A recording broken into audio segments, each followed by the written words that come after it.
महाराष्ट्र की राजनीति में एक ऐसा घटनाक्रम सामने आया है जिसने सत्ता पक्ष और विपक्ष दोनों खेमों में हलचल तेज कर दी है। एक तरफ कांग्रेस को बड़ा झटका लगा है तो दूसरी तरफ बीजेपी सरकार पर पर्यावरण को लेकर तीखा राजनीतिक हमला हुआ है। सत्ता, संगठन और संघर्ष तीनों मोर्चों पर महाराष्ट्र की सियासत आज बेहद गर्म नजर आ रही है। ऐसे में दर्शकों, अब सबसे पहले बात करते हैं उस फैसले की जिसने कांग्रेस खेमे को चौंका दिया है।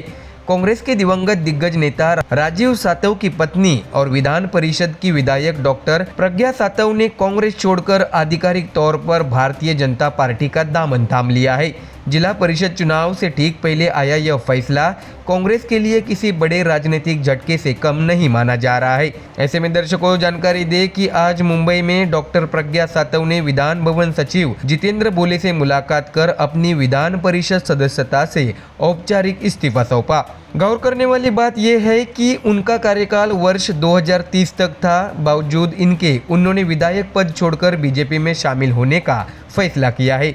इसके बाद वे मुंबई स्थित बीजेपी कार्यालय पहुंची, जहां वरिष्ठ नेताओं की मौजूदगी में उनका पार्टी में औपचारिक प्रवेश कराया गया। तो वही दर्शकों, इस मौके पर चंद्रशेखर बावनकुले और पार्टी नेता रविंद्र चौहान भी मौजूद रहे। बीजेपी ने इसे केवल पार्टी ज्वाइनिंग नहीं बल्कि विकास की राजनीति से जुड़ा फैसला बताया है। चंद्रशेखर बावनकुले ने कहा है कि हिंगोली जिला लंबे समय से विकास की दौड़ से पीछे रहा है। स्वर्गीय राजीव सातव ने इस जिले के लिए बड़े सपने देखे थे और उन्हीं सपनों को पूरा करने के लिए प्रज्ञा सातव ने बीजेपी में आने का निर्णय लिया है। बावनकुले ने प्रधानमंत्री नरेंद्र मोदी के विकसित भारत और विकसित महाराष्ट्र के विजन का जिक्र करते हुए कहा है कि समृद्धि महामार्ग से हिंगोली को नई गति मिली है और अब केंद्र व राज्य सरकार के सहयोग से जिले का समग्र विकास संभव होगा। बीजेपी का दावा है कि यह फैसला राजनीति से ज्यादा विकास की दिशा में उठाया गया कदम है।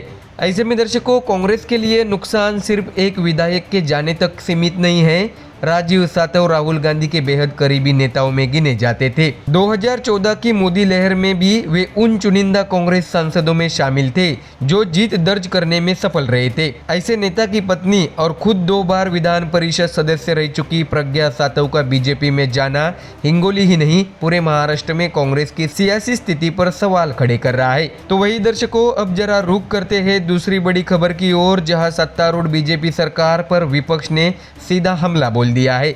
शिवसेना यूबीटी नेता आदित्य ठाकरे ने पर्यावरण और अरावली पहाड़ियों के मुद्दे पर बीजेपी सरकार को कटघरे में खड़ा कर दिया है।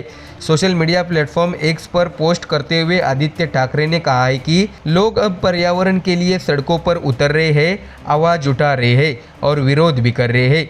आदित्य ठाकरे ने सवाल उठाया कि बीजेपी सरकारों को आखिर प्रकृति के हर हिस्से को नष्ट करने का यह जुनून क्यों है। उनका कहना था कि विकास के नाम पर पर्यावरण को खत्म करना न केवल सिर्फ गलत है बल्कि आने वाली पीढ़ियों के भविष्य के साथ भी खिलवाड़ है। अरावली पहाड़ियों का जिक्र करते हुए आदित्य ठाकरे ने कहा है कि यह भारत की सबसे पुरानी पर्वत श्रृंखलाओं में से एक है जो दिल्ली, राजस्थान, हरियाणा और गुजरात जैसे 4 राज्यों से होकर गुजरती है।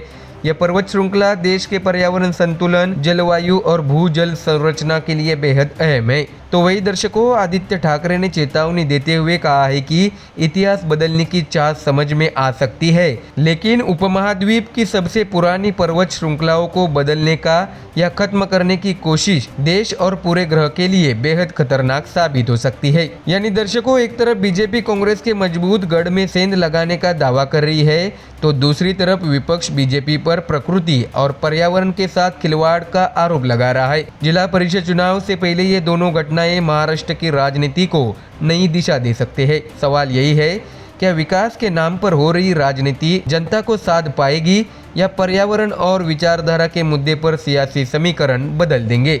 फिलहाल इतना तय है कि महाराष्ट्र की सियासत आने वाले दिनों में और भी ज्यादा तीखी होने वाली है। तो दर्शकों, फिलहाल इस खबर में इतना ही। देश और दुनिया की बाकी और खबरें जानने के लिए जुड़े रहिए हमारे चैनल MDR न्यूज के साथ। धन्यवाद।